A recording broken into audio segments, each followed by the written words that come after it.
But of course, breath is the fuel for the voice, and to breathe well, the first thing we need to do is to have good posture.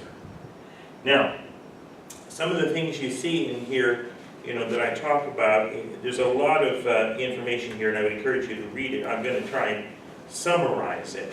But the first thing I'd like you to do is to just stand up for a second. And we're just going to do a little stretching. I mean, if you're going to get your posture aligned, it's good to start stretching. And it's still early in the morning. And I want you to just reach for the ceiling. And just stretch. Keep reaching until you just can't stand. Reaching even a second more. And then relax. Yeah, bring them down. Okay? I'm going to be careful where I am. I've whacked the smart board several times. Now, what I'd like you to do is just take your shoulders and go backwards in great big stretching circles. This is a good thing to do before singing on a Sunday morning. Take some time to warm up. It's really important. Don't just walk in and try and start cold. Now go the other way. Yeah. Really get those shoulders relaxed and stretched out. Good. Now the next thing I'd like you to do is just to stand with your feet planted and just turn your whole body as far as you're comfortable. Don't overdo it. With any of these stretches, know your limits. Don't stretch and hurt yourself. Okay? If you have mobility issues or something, don't overdo it. Yeah, just go back and forth a few times. Good. Now, I'm going to ask you to turn sideways to do this next thing. Now, again, do this as much as you can, but I'd like you to just drop over like a rag doll. And just stay there for a second. And keep your head down too, your head and your arms are hanging. And you want to feel that stretch in the lower back. Feel your lower back stretching out. And then little by little, very slowly, you're going to start coming up. Little by little, you're building your spine up one piece at a time. Very, very, very, very slowly. And then, when you're finally up and roll your head back, there. So now you're all stretched out. Okay? Now, some of the things to think about in posture, one of the things we don't want to do is when we're standing and singing, we don't want to lock our knees. Why? Why do you think that's important? Some people say, well, if you lock your knees, you're susceptible to fainting and things like that. Well, it causes tension, and it also, watch what happens when I lock my knees. All my weight shifts forward, and now I'm off balance. And it makes it very hard to breathe when I'm off balance. So I want my knees to be loose, and I want to feel my body aligned perfectly, like this. Now, we're going to do another little exercise which is in this lesson here.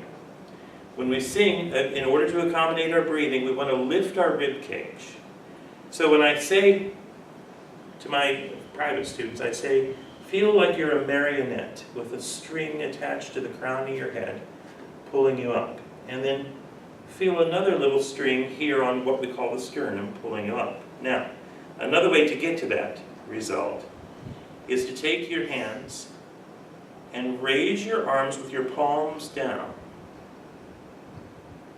up to shoulder level. Now, I want you to feel how your body is aligned right there. And I want you to watch me do this first.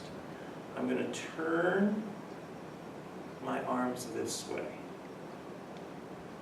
Did you feel your chest raise up just ever so slightly when you did that? Do it again. Okay, now do it very slowly and kind of tuck your elbows in as you go a little bit. Did you feel that? Just a little tug on your chest. Okay, that's lifting your rib cage up out of your waist. Okay, if we slouch, our rib cage falls down into our waist. But if we're aligned properly, now we're ready, because we need this space to allow the breathing mechanism to work. And so, excuse me. and we're going to talk about breathing more in a little bit. Another way to test your posture, okay, is to put yourself up against a wall and tuck your buttocks in a little bit, and then stand there. There we go, yeah. Feel your, there we go. Okay, now, this is not singer's posture, but this is just aligning the spine, okay? Knowing that we have to keep our back as straight as possible. Some typical problems with posture that you'll see people do is, of course, you've seen people hunched over the cantor stand, I'm sure, looking down all the time. Okay, that crunches your breathing mechanism. You don't want that. You'll see some people overcompensate and do military posture, which we call, which they call sway back, because your back starts to go in like that. We don't want that either, okay? This is not natural. And this also doesn't allow your breathing mechanism to work. So, test your posture by doing this exercise before you sing. Okay? Now, I would encourage you all, look at your situation in your church. Look at your cantor stand.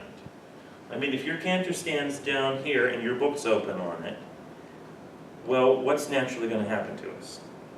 We're going to be singing down all the time. If your cantor stand's too high, you're going to be doing this, or you're going to be singing into it. So look at the cantor stand, and if it is not optimal, if it's not at a level where you can see it and keep your posture aligned, then see if there's some way you can modify it.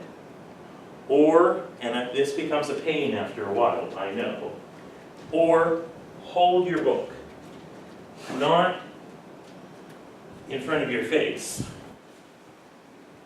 okay, but so that you can sing over it and still see it. Now, the other thing, of course, if you're like me, with bifocals and trifocals and things like that, you have to adjust so that you can see through your glasses, okay? But these are not minor issues, because when you think about it, leading the singing for a divine liturgy, the cantor has very few breaks. The cantor's doing a lot.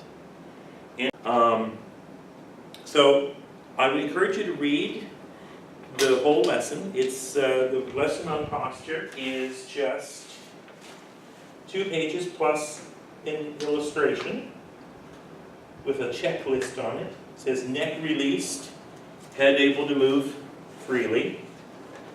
Head remains level. Okay, we don't want to sing like this, and we don't want to sing like this. To that, and I'm going to add this to this when I redo it. Imagine standing on the beach and looking at the horizon, where the water and the sky meet. That's where you're singing. That's where you're singing. It's a temptation if you're in a high loft to sing down to the priest. Don't do that. Sing straight ahead, because you're going to get better projection that way. Chin parallel to the floor, neither lifted nor lowered. That's the same. Shoulders relaxed. Chest, sternum lifted high, and feel it wide. This is another thing this exercise does, is it makes you feel like your chest is expanded out to the sides. Buttocks tucked under. Tuck that tushy. Don't have it sticking out. Pull it in so that you're straight.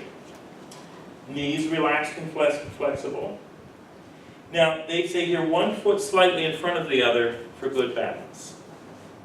That's what I put in there. That's, I tell that to classical singers. I mean, when I'm in the loft as a cantor, I don't stand in the same spot all the time. In fact, that's why I like the loft, because I can move a little bit and stay relaxed. I can, I have my little square that I can move around in. Weight forward on the balls of the feet and heels on the floor. Some people I know like to stand on their tiptoes a lot, but your weight forward on the balls of the feet. And that you have to have your knees relaxed to do that. If your knees aren't relaxed, your weight's going to go back onto your heels. So, does anybody have any questions about that basic thing? You want shoulders tucked? tucked. A little bit. Well, feel your shoulders, as I said here in another paragraph, like your shoulder blades could be kind of put in your back pockets almost. Okay. You're not pulling them back, but you're keeping them back and relaxed, okay? Relaxation is important. If you are feeling tense in some part of your body, and it doesn't matter where it is, tension's insidious, it works its way through your body, it's going to eventually affect your voice. So you want to feel natural, not tense. That's the whole point of this. Good question. Any other questions? Now, as we go through these lessons, it's an artificial division. Everything in singing is integrated. Posture affects breathing. Breathing affects what we call placement. Everything in singing is a cohesive whole. So just remember, as we do this, that you may have to refer back and forth between lessons in this vocal curriculum, because nothing is isolated. It's one organic whole as we do it. Okay? So just keep that in mind as we go through.